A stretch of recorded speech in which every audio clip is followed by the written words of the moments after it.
bro code and girl code are two of the holiest commandments next to thou shalt not steal. But these unspoken rules have over the time gotten lost in translation. Now, what's the real deal, and do they really matter in the first place? Let's talk about that on Love Hacks. Love hacks, we got you. No need to be sad. Beautiful day, Coach V! Beautiful day, Ann and Pao. Naninibago ako sa bangs ni Coach V today. Doon na pupunta yung eyes ko pag when I look at your face, like, doon agad sa bangs. Alright. Sure. Pero yeah, okay. I had to say that kasi talaga, when I look at you, parang, uy, the bangs. She's Yung very bangs talaga, bangsy masyado. today. Yeah. Dapat may bangs code din. No? Yeah. If there's a girl Good thing code, wala siya sa girl code natin, my loves. Yes. Na bawal dapat parehong mag-bangs. Ganyan. Kala mo ba ako lang may bangs? Pareho tayong may bangs. So anyway, we're talking about girl code, bro code. The golden rule is, well, at least in dating and relationships, don't date a friend's ex. So what Absolutely. does this rule really mean? And does it still apply to this day and age? So, once somebody has been on your friend's bed, that is the rule that you don't keep them in your arms. So, kahit gaano pa katagal yan, maybe it has been 10 years back, maybe their breakup was not good, because it's not about the current relationship, it's about the emotional history that they've shared. I like how nag-zoom in yung camera ulit sa akin as if I would break the bro code. I have not. I have never Really? thought about it. Oo. Kasi, is there ways though to... So again, some people like, kailangan may konting permission muna, mag-usap muna with the person, your friend involved, who used to be involved with that person. Do you feel that that is a necessary conversation kapag lumalabas yung topic na, ex ata nito? Yes. Well, especially when they say na, nagpaalam naman ako, bro. The truth is, just imagine if you hand somebody a knife, it doesn't mean that you can use it to stab me, right? Like, use it somewhere else, like cut a fruit or somewhere else, something else. So basically, it doesn't mean that I gave you the permission to court my ex, that I am totally okay with it. Sometimes they just don't want to look bitter. That's why they give the permission, but it doesn't really give the friend the key to do the courtship. Because just imagine, one point in their life, naisip nila na the one nila yun eh. Naisip nila na yun yung papakasalan nila. And then now, since they're not anymore in a relationship, it doesn't give us the permission to just like enter their love story that failed and then claim na ako na. Yung kaibigan niya na yung bagong love, yung bagong the one niya. So it's just very complicated. Kahit na, they broke up many years ago. Yes. So talagang dapat no. Yes, because like first is there's 8 billion people in the world. Although I recognize that proximity breeds attraction. Yeah.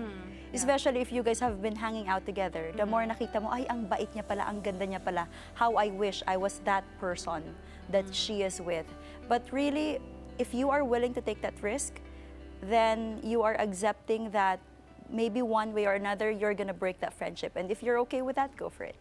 I'm curious about yung mga situationals. When I mean mga situationals, like, are there instances na okay to date the ex without necessarily asking for permission? Like, for example, bad breakup. Yung kaibigan mo, siya yung nag-cheat.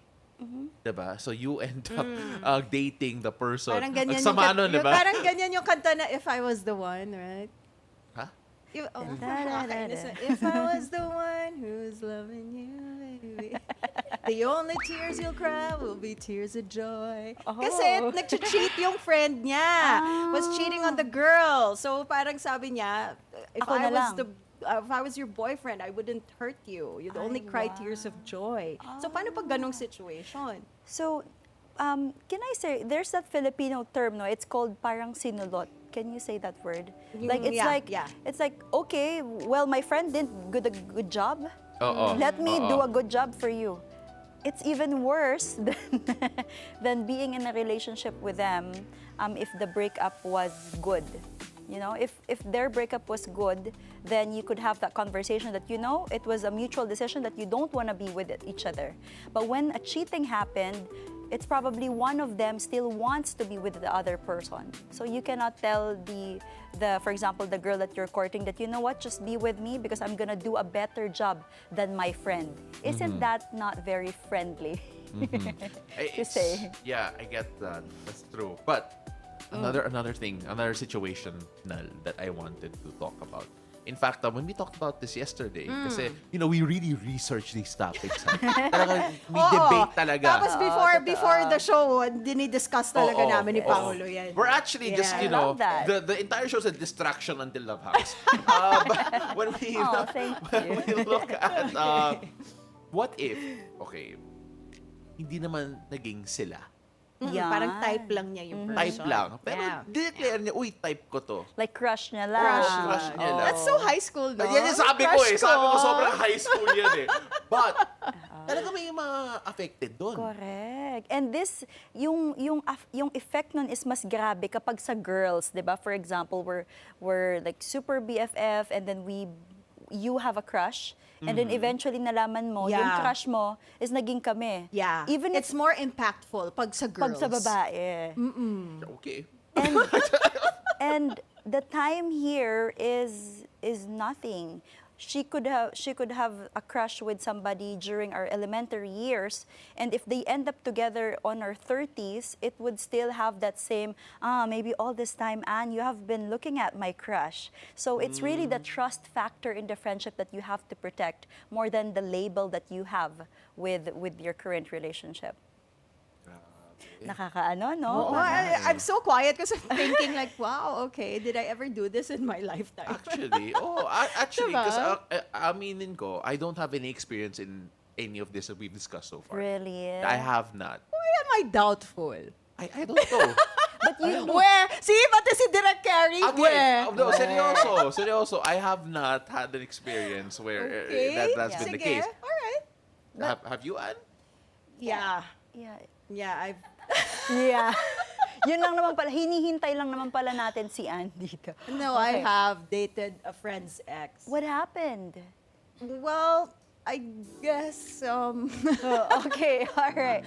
No, it's really hard. Kasi parang, when you're in that situation, bakit may ganong sound effects? Nakakainis. When you're in that situation, I don't know, parang minsan when you're in love, you can't think straight. Absolutely. Diba? And then sometimes you feel like, okay, I'm willing to risk the friendship because I really like this person. Maybe hindi naman kasi kayo talaga close nung No, we friend are. mo. Oh. We are. We're barkada. You guys were barkada. Yeah, so but We're yeah, kasi, barkada. Okay. kasi you're in love eh. So ang hirap, when you're in that situation, ang hirap to keep that girl code. Correct. So in And love ba talaga kayo? And then, In love ba talaga kayo din? In love ba talaga kayo din? Pero it didn't work out. It didn't work Yeah, it out. didn't So work out in hindi. the end. Oo. But then we were, my friend and I, we became friends pa rin. Pero syempre, nagalit siya sa akin. Syempre. Yeah. And you know what, Anne? The other friends who knew about what happened, the other girls, they'll be like, oh, wag niyong dadalhin yung boyfriend tsaka yung mga asawa niyo pagkasama si Anne.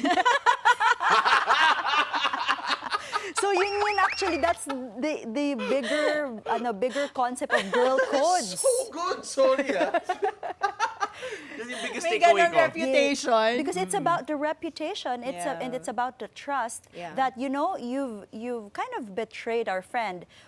What guarantee do I have that you're not gonna betray me? So may ganong factor. Oh my Sa gosh. mga girls. Ang laki-laki-laki talagang mga consideration. So if I were you, kapag meron pang ibang guy sa mundo, please pick the stranger more than your ex's you- friend. You know what? It's easier said than done, ah. Kasi Absolutely. you can't really Totoo, I control agree. attraction. Lalo When na it kapag happens, it nakikita mo lagi. happens. Diba? Totoo, Yeah. totoo. So, hindi ba siya Sure. But wait lang, I just want to move on from this. Okay, Okay. sige, let us. But I want to move on Fire from lang. this. I want to ask one question before. Are you still friends with your friend who you betrayed? I said nga, yeah. We're still Okay. friends. Kala ko you're friends with the person that you went out with. No, not anymore. Kasi nga, bakit? it didn't work out eh. The question Ano, the here, guy ba? Yeah. Wala na. Pao, Pero, the- my friend, we're still yeah, friends. the question here is, if we talk to your friend right now and if we ask her, Friend, do you still trust Anne with your love life? Let's hear what she's gonna say. And but by the way, this is not about Anne. This is about like the girls. Because whether it's Anne, whether it's me, whether it's with Miss Aileen, it's gonna be the same rule applies. It's really about the trust. Actually, we have the friend on the line. Okay. Hello? Okay, ito pa. So I wanted to move on for that because I wanted to Yes, also please. talk about. Anne, have you ever dated a sibling of a friend? That's Sibling a of a good friend. Parang crush lang. Crush. Yeah, crush, but not really Pero dating. coach, paano Hindi yan? nila ako Sibling, type eh. sibling of a friend. Yun. Kapag sibling of a friend naman, it's not as sensitive as if they were your friend's ex. So this is where you could ask for permission. And if your brother or if your friend says like, go ahead, you can court my sister, or you can you can be in a relationship with my brother, then mataas yung chance na maybe they're really okay with you. But just remember that if you enter a relationship with your friend's sibling, that whatever their family problem is, it's gonna be on your shoulder because you're not just friend with your, friend, but you're also in a relationship. So if you're happy with their family dynamics, you love their family, then go ahead by all means. Feeling ko yung guys ang protective sa sisters Yeah, no, nila. I was gonna say Pag that's kuya, a it's so hard to ask for their Absolutely. permission. Okay, So now, pag sinabi niyang Ikaw, no, kuya ka, di ba? yeah, no, I'm super So, protective. yeah, Like my okay. sister's 15, I'm super protective. I remember the first time I felt that feeling. talaga, may Kasi- nagpaalam sa'yo. No, kasi no, this is actually such a worse story. Nung college ako, I had a classmate who kind of looked like me na babae. Sort of. We had same hair, whatever. Like, I don't, basta. And akala ng mga tao that she was my twin. That I had a twin sister. And someone asked me permission to date my sister. And at that time, my real sister was 3 years old. So sabi ko, bro! Sabi ko, Bro, 3 years old Bro! pa, yung kapatid ko. oo, no. If you But just knew. I'm speaking about asking permission. Yeah. Okay, let's have something for the older demographic. Okay, let's do it. Anak ng kaibigan mo. Anak ng Oh my oh gosh. No, my- seryoso yun. Parang mahirap It's happened yun. eh. Yeah, Like, you yeah. hear about it. So we're talking about, for example, magkumpare. Yes. 50 years old na sila. Yes. Tapos yung anak ng kaibigan mo, mga Baka nasa 30. 30 or 25. Well, Oh my gosh, you that could is ask for hard. permission, but Grabe yun, di ba? yeah, you could ask for permission, but if your kumpare knows all your Kalokohan. Yeah. they're definitely not gonna say yes. So by all means, ask for permission, but don't get your hopes high up. This is kind of like that Ryan Gosling movie with ano ba yun? With Emma Stone. And then Ryan Gosling kasi and the dad oh my god, I forgot it. It's This is in a my head. great story. Huh? Okay, so we're gonna move on from that. Sorry, nakinig ako bigla kay Kelsey kaya natigilan ako. But anyway, si Ryan Gosling and the dad of Emma Stone, they're friends. And alam niya, playboy tong si Ryan Gosling, ma-smooth sa girls. So, and then nag-date yung si Emma Stone and Ryan Gosling. Diba? Yeah, so the dad was so against it. But the thing is, their relationship changed Ryan Gosling. So, now hindi na siya player. He's like, he really loves but this So you- that's girl. the ano, no? But you don't need, it doesn't even have to be na, two older gentlemen. It could be like yung boss mo, ka-close mo, and then you want to date the daughter of yung boss na yun. Gosh, Like, what yes. are Oh you going gosh, to do, that's diba? hard. Like, there's a gap and maka-age kayo ng daughter. Like, Correct. stop. It could happen. Absolutely. Right? So- And you will notice also, like for example, with celebrities, right? Mapapansin mo na, 10 years ago, ex ni ganito yan. Tapos ngayon, ex naman ng kaibigan. Sometimes it rotates. Yeah. Because you really couldn't blame Sa human proximity. beings. It's really the familiarity Yeah. that increases trust, and the proximity breeds attraction. Yeah. And so when they fall in love with your ex, or they fall in love with, your family, you can't blame them. But what you can do really is, if you see that they're really in love, just have that conversation and just be, these lines na, you know what? If something happens between your relationship, you know that our friendship will be affected.